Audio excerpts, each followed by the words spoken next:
not having been asked or having asked for a chapel service, which puts you at a great disadvantage to begin with, psychologically anyhow. But I wanted to get some of the material in our minor prophets class, where we're quite short, and I figured I could cover at least the essence of one book in this manner before the new semester rolls around. So I hope you'll bear with me, those of you that are not interested in minor prophets. This applies, of course, for both classes, but I want to give you at this juncture the essence of the book of Habakkuk. Now, in class, I always band in the notes, and push them to the side, and close them up, and forget them, because I can treat this particular book much better by simply speaking. So it lends itself, I would judge, very well to this kind of an opportunity. Now, coming into Habakkuk, we'll begin with the beginning as well as with the end. In verse 1 of chapter 1, the burden which Habakkuk the prophet did see. The last part of the book, the very last statement, to the chief singer on my stringed instruments. That's a peculiar text, but in that peculiarity, to me, lies the thrill of the entire book. It's a book which begins with a burden and ends with a song. Hallelujah, that's right. The book which begins with a burden and ends with a song. And within these two extremes, we have the secret of God's way of turning our burdens into a song. Many an experience in life begins with a burden. You think you never get over it, never come out from under it, and when the final note is reached, lo and behold, it has changed to a note of song, to a note of triumph. I know. In this book, we have God's secret of turning our burdens into a song. The question is, what is it? All right? Coming now to the beginning of the chapter, you notice there the word burden. Now, you go to books, and I do, and they will tell you there that the word means a vision or a revelation. All right, I grant you that.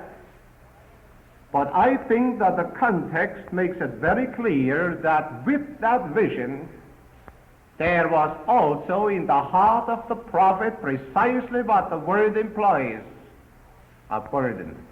You read the first chapter and you find this man is bent down, so to speak, at least in his spirit, in grief, in care, in perplexity.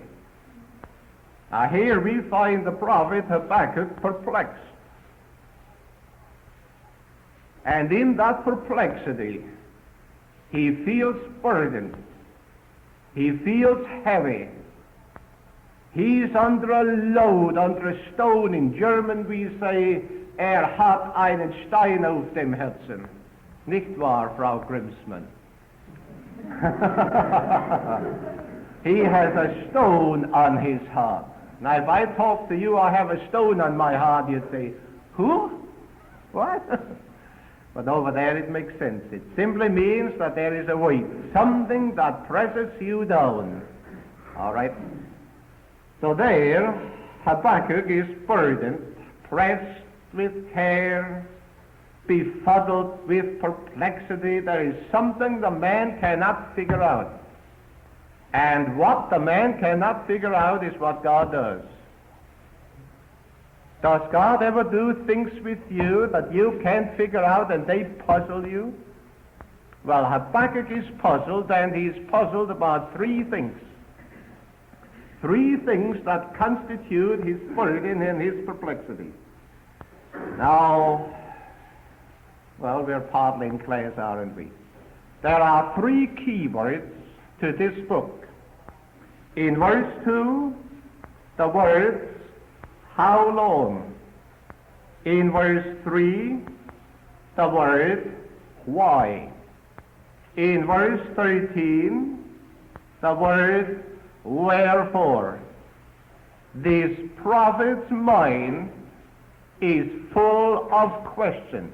That is to say, three questions, but they fill his mind.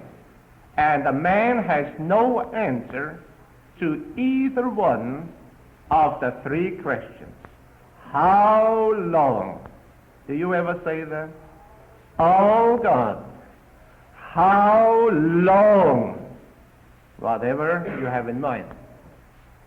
The prophet said, oh God, why? Does anybody have a why this morning?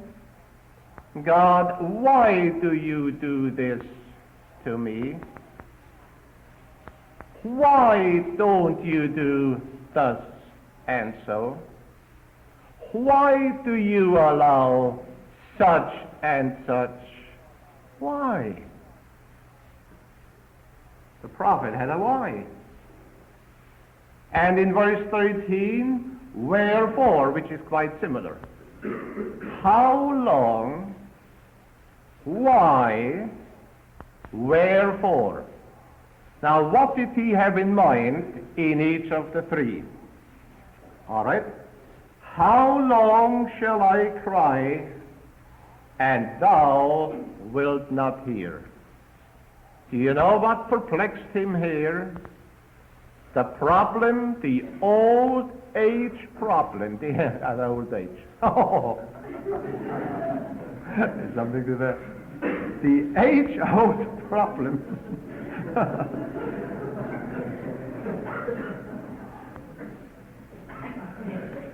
Is that the work of the subconscious mind? Which is right now, the age-old problem. Is that right? Yeah. Of unanswered prayer. How long have sometimes people prayed for the salvation of a loved one? No salvation. I know a good pastor, well, used to be pastor, whom all of you know, with a very ungodly son, and very is the word. They have been praying for decades for God to save that boy. So far, there hasn't been the least sign. How long? You ever pray that way? Oh, God. How long? The prophet is burdened. He said, God, I cry, but you don't hear. Well, God hears, but he doesn't answer. That's quite a subject, unanswered prayer. But we can't go beyond that at this point. Why dost thou show me iniquity?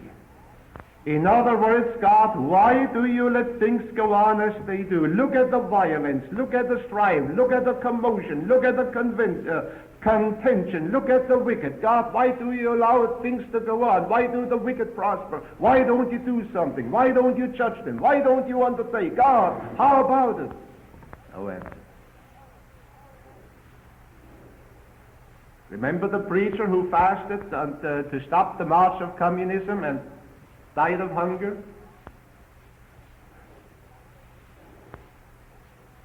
People say, why does God allow wars? What about Russia? What about the atomic missiles? What about this? Why doesn't God put a stop to it all? Well, after a while you learn not to ask such foolish questions.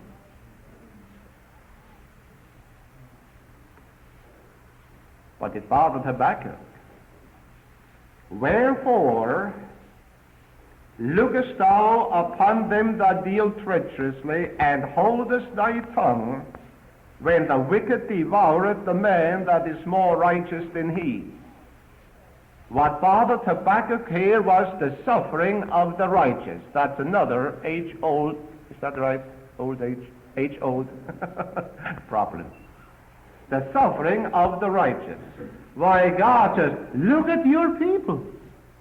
Look what they go through, and look at the wicked. They prosper, they have Cadillacs, they have summer homes, they have winter homes, they have everything, and look at your poor people over there. God, how's that?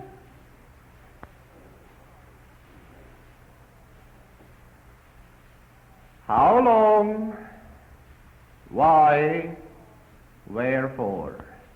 And the prophet is bowed down with care, filled with perplexity, has a stone upon his heart, a burden, and feels so heavy. Now in chapter 2 and verse 1, he does what many Christians in their perplexity fail to do.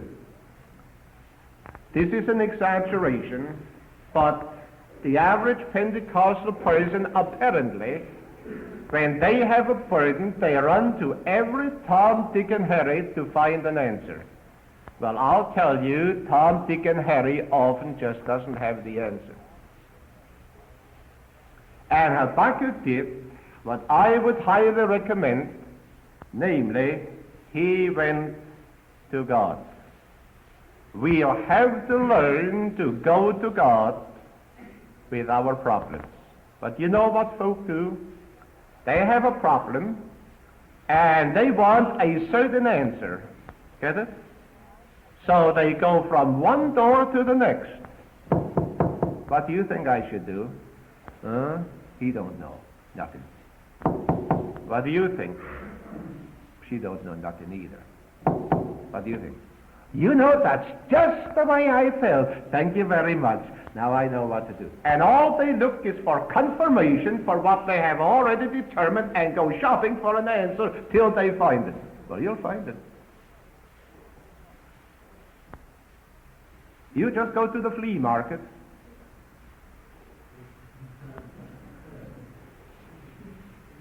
Habakkuk went to God. What's wrong with God? Over the holidays, I had such a pressing problem, oh, so pressing. And the Lord whispered way down in my heart, "Am I your counselor?" Said, "Why, you know, that's an idea." "I will stand upon my watch, and set me upon the tower, and will watch to see what he will say unto me, and what I shall answer when I'm reproved." He expected some kind of a rebuke. That reminds me of Brother DBS. He wanted to hear God's audible voice, and kept pressing until God rebuked him, that he says, "Oh God, I don't want to hear it no more." That's a foolish request, isn't it? I will stand upon my watch. Habakkuk went to God. He said, "I'm going to go to this God, and I'm going to wait for an answer and see what he's got to say, and if I'm rebuked, but I'm going to get something from God." And he did. But he got what he wasn't looking for. Now look here. Habakkuk went to God in order to get an answer to his question. And to me, the beauty of this is God never answered one of his questions. God gave Habakkuk an answer. It says here, "And the Lord," in verse 2, "answered me and said." But God's answer did not consist of an explanation, an answer to the questions he asked. God's answer consisted of the solution to his problem. You might say, what's the difference? There's a big difference. the solution to our problem, especially relative to divine providence, does not necessarily and is not likely to lie in an explanation, but rather in a meeting of the basic needs. What Habakkuk needed was not an explanation, an answer to his question, but a solution to his problem. And the solution did not come by an answer to his question. Now get that, this takes us to the core of the lesson. Lord, what? How long? 6 days, 6 weeks? How long? God passed his question altogether by and yet answered his problem. His question was only symptomatic of a deeper problem. And if the deeper problem could be met, the symptoms would disappear. It's something I like about God. Oh, lots of things I like about him. But God deals with causes, not with symptoms. Oh, the mistakes that get made in Christian work, always dealing with symptoms, with effects. Change the effect, do away the effect, forget the effect. The effect is only a symptom of the cause. Deal with the cause, the effect takes care of itself. I don't know anything about dogs, but they tell me when a dog's nose is hot, he is sick. What would you think if I had a dog with a hot nose and I say, let's get an ice bag, hang it on his nose, because we got to cool it down, it's a sign of sickness. Oh, my, look, how cold his nose is now. He's all right. He's not all right. You change the symptom, but the cause is there. God deals with causes. Habakkuk's questions were symptoms. The answer to those questions did not solve his problem. God had to get way down to the thing that caused them. So God did not give him an answer to his question, but a solution to his problem. All right? What's the solution? Well, now, let's see. The Lord answered and said, and among the things he said, behold, his soul, that refers to the Chaldeans over which Habakkuk had complained, which is lifted up, is not upright in him. God is saying, Habakkuk, I know those aren't all right. I know they're proud. I know they're conceited, but never mind, don't you bother with them. The just shall live by faith. And doing a little work on this, I have found that you can translate it like this. And the just, or but the just, shall live by faith in his faithfulness. Now look at God's cure. He said by implication, Habakkuk, you don't need an answer to how long and to why and to wherefore. That doesn't solve your problem. My guess would be that would only intensify it, because the answer to one question generates new questions. Oh no, that isn't what you need, Habakkuk. I'll tell you what you need. You need faith in my faithfulness. Now, do you know that works?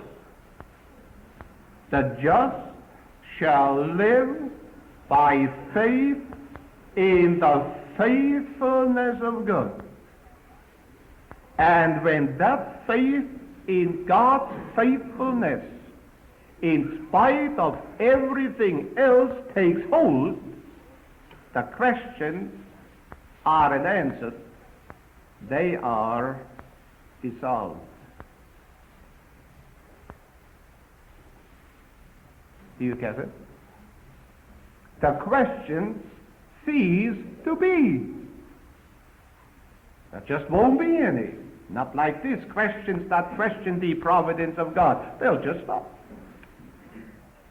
The just shall live by faith in the faithfulness of God. Now look here.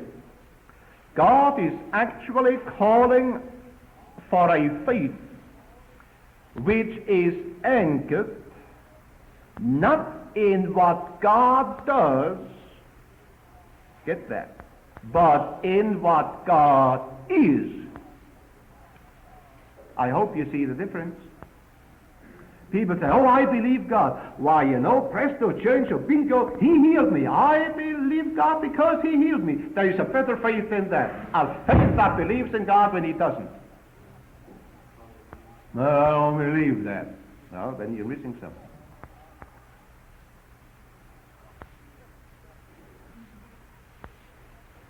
That's a little too much, isn't it?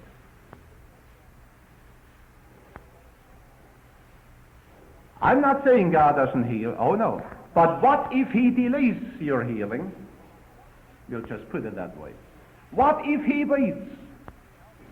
Well, I don't believe He would. Well, other people don't believe. The just shall live by faith in His faithfulness.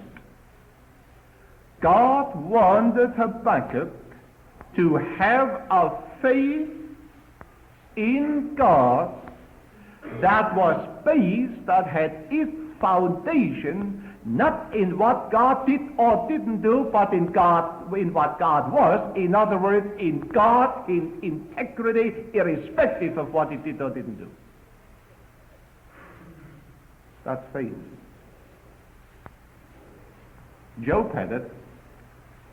Mrs. Job said, "Play, old man, curse God and die. Look the mess you're in. All I see you do is, that's all I see every day, sick and tired, curse God and die. Woman, though He slay me, yet will I trust Him." That's right. And God got done after keeping that man scratching for over a year, they tell us. God healed. Can you imagine the faith that man came out with from that experience? When I speak thus, I'm not implying a negation of the promises of God. I'm merely implying the thing that Job went through. Though He slay me, yet will I trust Him. A faith that is not just anchored in what God does in a speedy answer to prayer, but in a faith of what God is in spite of what He does. That's the faith tried by fire.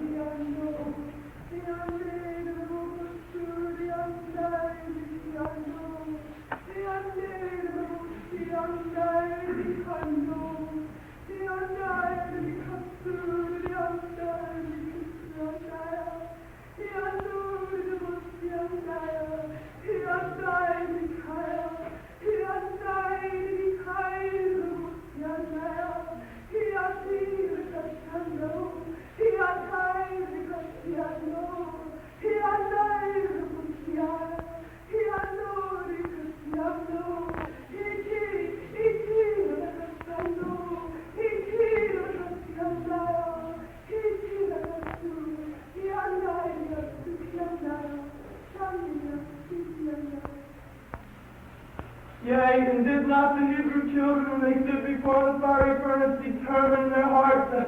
They said, O King, if our God will deliver us, let it be so, but if not, we will still trust Him. If He will bring us out of this fiery furnace, let it be so, but if He will not, we will yet go in the furnace. Why? Because they trusted in the veracity and the faithfulness of their God. They had seen Him work and knew that He made no mistake. How can the clay say unto the potter, what makest thou, or what art thou doing? If thou wouldst submit thy life unto God, and let Him work according as He wills, rather than letting thy own reasoning or understanding try to enter in, and try to figure a way out of that in which God has put you, you would come forward as gold and refined. For thy God has used the experience of the furnace and the fire in thy life, and He would bring thee to those deep places where the waters are deep and the circumstances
you see how God resolves Habakkuk's problem? Not by explaining what he did and why he did it and why he didn't. Not a word. God just brushed that by, and yet he answered. Just shall live by faith in his faithfulness in spite of what he does or doesn't do, even though when circumstances appear to be the very negation of his word. Faith still says, I'll believe what he said. Whew, that's right. All right. Habakkuk heard. In chapter 3,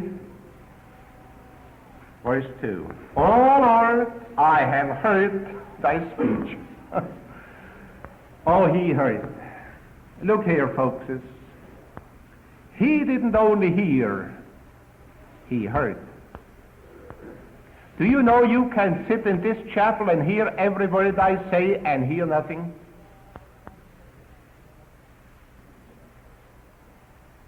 Jesus said they have ears and hear not. Didn't they hear what he said? Of course they did, but they never heard.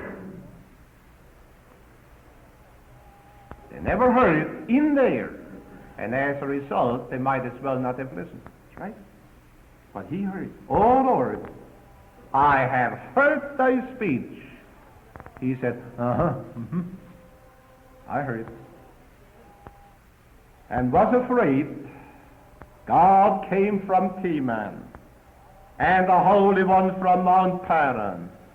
Selah, still, pause. His glory covered the heavens, and the earth was full of his praise. Look at the man. Something's happened. In the beginning, oh God, how long? Why? I cannot. How he talks different. Now he recites what God did. Something clicked. Do you know what he's doing in chapter 3? And I won't keep you past lunchtime, so please don't get nervous. Do you know what he does in chapter 3? He now recites the past acts of God, all the way down. God marched, and God went through the land, and God did this, and God did that. Faith is springing up, partly because he heard, that's the main part, and partly because he's now reciting to himself the past acts of God. You know it helps to recall what God did for you when you're pressed along this line. Well, you folks sometimes walk into my office and you see things hanging on the wall. Oh, people think they're souvenirs. They're not souvenirs. No, not souvenirs. There is something from Africa. There is something from South America. There is something from Indonesia. There is something from somewhere else. They're not souvenirs. They preach to me day after day. Or when I need more faith, I just sit there, maybe lock the door so nobody walks in on me. I just look at them. My, what God.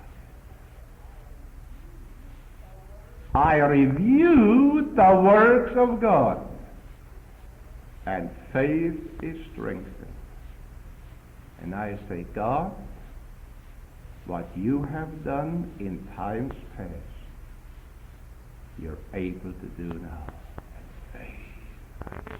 I look on my map, not in self-congratulation. Oh, my God. Oh, God, how great thou art. Faith springs up. And you feel like sitting there and sing that chorus, how great thou art. How about singing it? Forgive it to us. Not finished, so don't. Blessings my soul, My Savior unto me. How great thou art. How great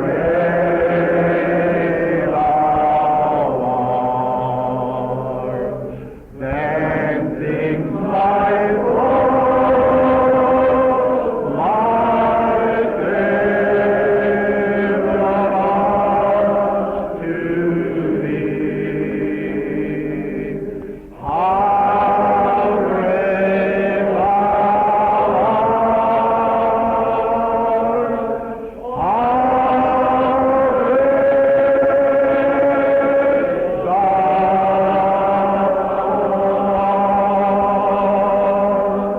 Then sings my soul, my Savior unto thee. How great thou art. Then sings my soul, my Savior unto thee. How great thou art. How great thou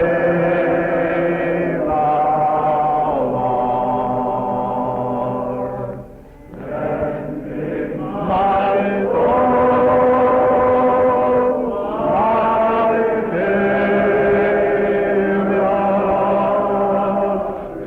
unto thee. How great thou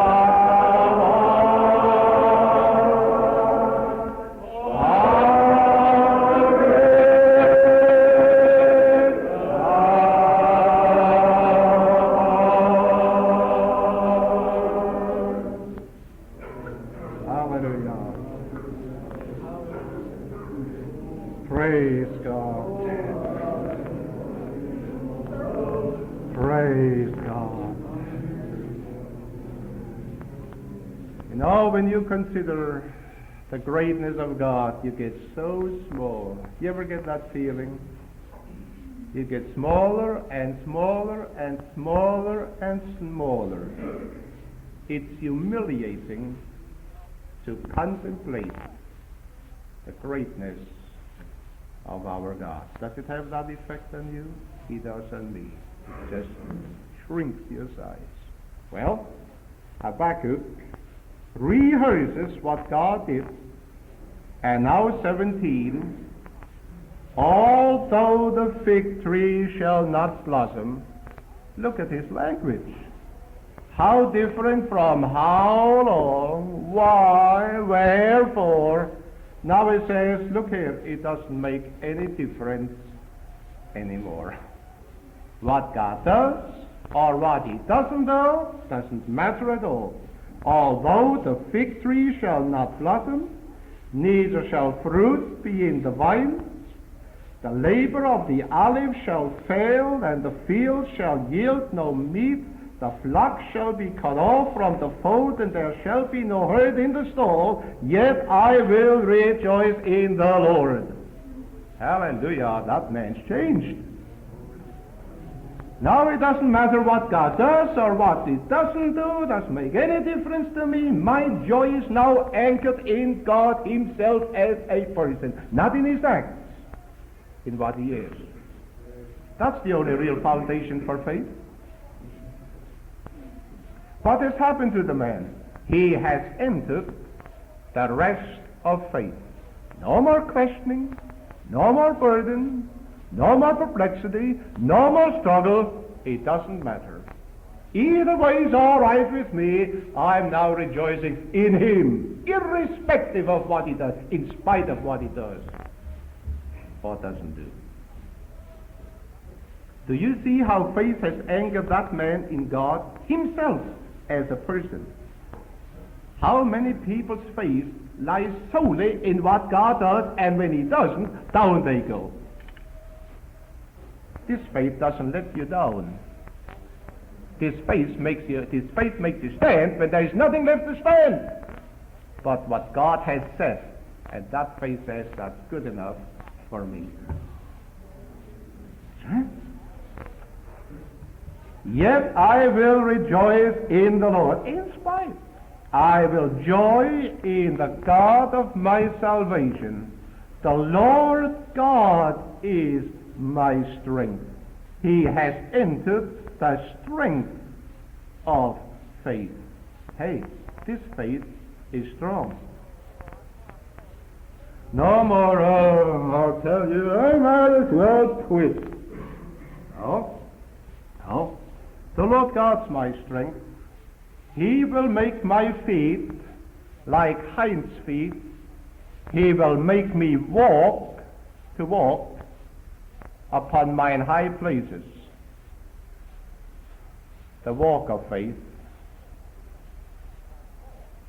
This is the walk of faith that walks with God in spite of what he does or doesn't.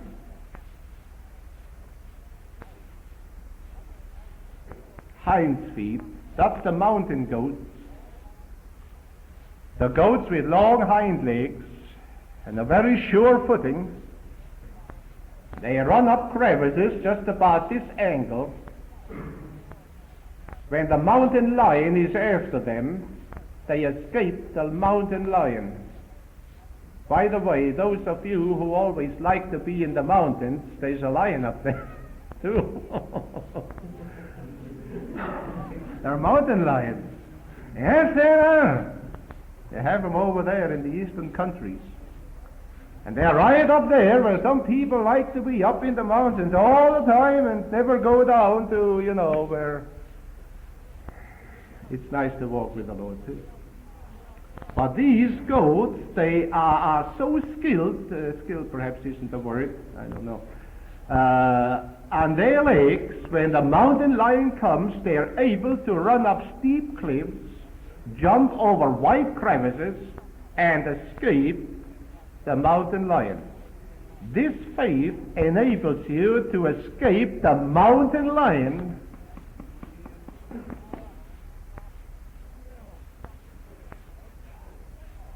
the enabling of God within faith, so we can with surety climb over steep and dangerous mountain areas. He will make me to walk on the walk of faith. Back in the Old Testament, where is it? Joshua, Judges, I guess.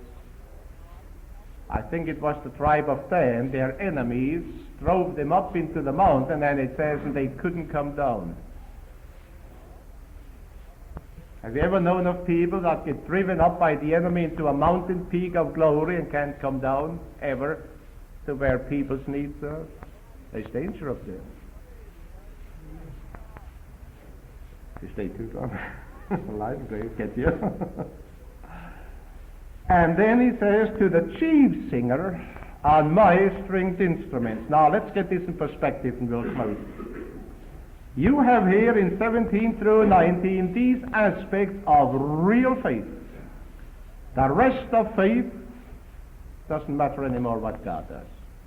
The joy of faith, the strength of faith, the walk of faith, and the last statement, to the chief singer. Hallelujah. You see it, the song of faith. Habakkuk said, hallelujah, glory, I don't care anymore what God does or doesn't do. I just rejoice what God is. Brother Tremble, will you take this song for us right now and we'll sing the song of faith? That's what Habakkuk did. He went over to the choir leader and to the orchestra and said, hey, come on, here's a new song. How about a new song? How about a new song? The song of faith that sings, I know that my Redeemer liveth, when it seems he has turned his back on you and he's going the other way. Say, I don't believe it. How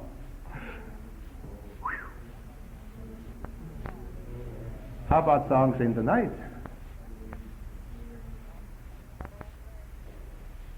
This gives you a song in the night. Hallelujah.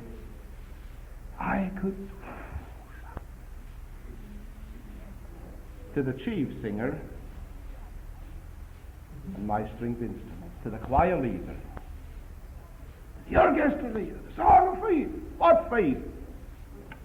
Rest of faith, strength of faith, joy of faith, walk of faith, song of faith. What's the title of this song? The triumph of faith over all the perplexities that arise from God's providence. The book that began with a burden ended with a song through the secret of faith in the integrity of God, irrespective of what he does or doesn't do. Shall we stand? Praise God.